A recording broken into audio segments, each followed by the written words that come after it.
le média Nofi. Vous connaissez Noir et Fia, ils ont un groupe sur Internet. Ouais. Ça a été les premiers qui ont cru en notre projet d'ailleurs. Ils nous ont invités, on a eu l'interview vidéo. Vous pouvez voir sur le site de Koji, on a expliqué bien sûr à l'époque.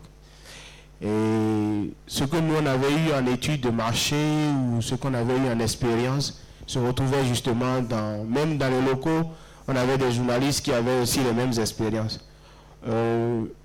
Vous avez des gens ici, vous tous aussi, vous savez combien de fois c'est compliqué quand on est étudiant de mettre 1500 € de côté. Si tu fais un petit boulot, ça te fait en 10 mois 150 € de côté. C'est des sacrifices. Ça veut dire qu'il ne faut pas faire des soldes et autres. Et tu décides d'envoyer ça à ta soeur pour monter un petit business. Et elle te dit oui, tout est en forme, tout est bon. 3 mois après, tu l'appelles. Ah, tu sais, il y a eu un problème. En temps, j'ai été malade. Et l'argent. Bon, finalement, je me suis soigné avec. C'est ta soeur. Tu vas lui faire quoi? Tu vas pas lui parler pendant 3 jours. À la fin, qu'est-ce qui va se passer? Il y a une colère parce qu'elle ne comprend pas tes réalités. Mais tu laisses passer, tu avances. Pendant ce temps, peut-être que tu avais un gros projet. Si elle avait su accompagner ta dynamique, 1500 € serait devenu 15 millions d'euros. Ou bien, il faut prendre le risque. Voilà, c'est ça. Ben, l'expérience, d'abord, c'est de par nous-mêmes, nos propres expériences. Quand on était étudiant, on voulait lancer des petits trucs. Oui, se lançait à l'époque un cyber en Côte d'Ivoire avec une gestion des amis quand il est revenu ici. Bon, on sait ce que ça a donné. Moi aussi, j'avais des projets. Achat des disques durs, de clés USB en grande capacité que tu envoies à des amis. Après, on n'a jamais de retour. C'est des expériences de déception. Après, il faut regarder, quand on a envie de lancer un projet aujourd'hui, on regarde les structures. Il y a pas mal de structures, comme on en a vu, mais le problème, c'est l'accessibilité et les informations. Aujourd'hui, il y a 20 structures qui existent, qui accompagnent les gens, mais soit elles sont trop spécialisées, soit c'est des associations et il faut les chercher. La grande partie sont sur Paris. Mais quand tu es à Lyon et que j'ai une idée, je ne vais pas me prendre le train tout le temps pour être sur Paris pour qu'on m'aide, quoi. C'est ça qui a fait qu'à un moment donné, bon, on a commencé par réfléchir. Et il y a aussi cet aspect que les médias ne nous montrent jamais ici.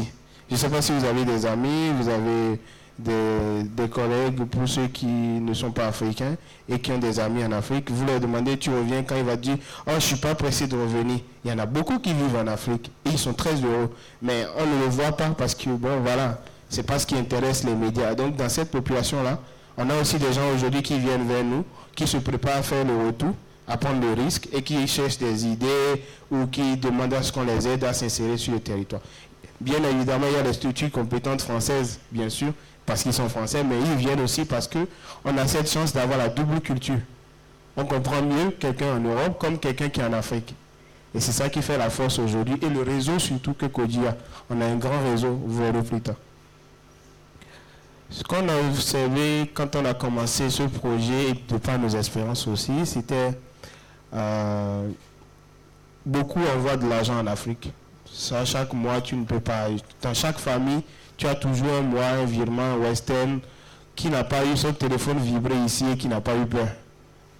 Ou maintenant, ça ne vibre plus parce que c'était des appels. Maintenant, c'est les WhatsApp, Viber ou Snap. Un petit 100 € grand frère pour quelque chose. Voilà. Bah, ce qu'on observe de plus en plus, c'est que d'après les informations de la BAD, et du coup ça a évolué parce qu'on était à une conférence la semaine dernière sur la bancarisation de l'Afrique, ils ont confirmé que ça a beaucoup évolué. Il y a beaucoup d'envois d'argent et ce qu'on observe, c'est que d'abord c'est 36% pour des consommations courantes. Après, le plus gros va dans l'investissement de l'immobilier.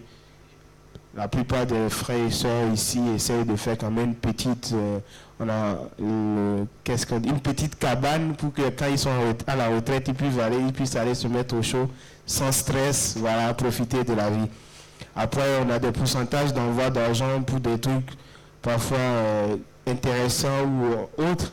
Mais ce qu'il faut observer, c'est que c'est beaucoup plus les cadres, ceux qui travaillent en France, qui envoient beaucoup. Genre au niveau Bac plus 5, qui ont déjà... qui sont des salariés dans des boîtes pas mal. Donc ils envoient pas mal d'argent chaque mois. Et les retraités, sans oublier même les étudiants. Vous avez des étudiants qui envoient 700 € quand même par tête. Ça peut être sur un trimestre, ça peut être sur un bon moment.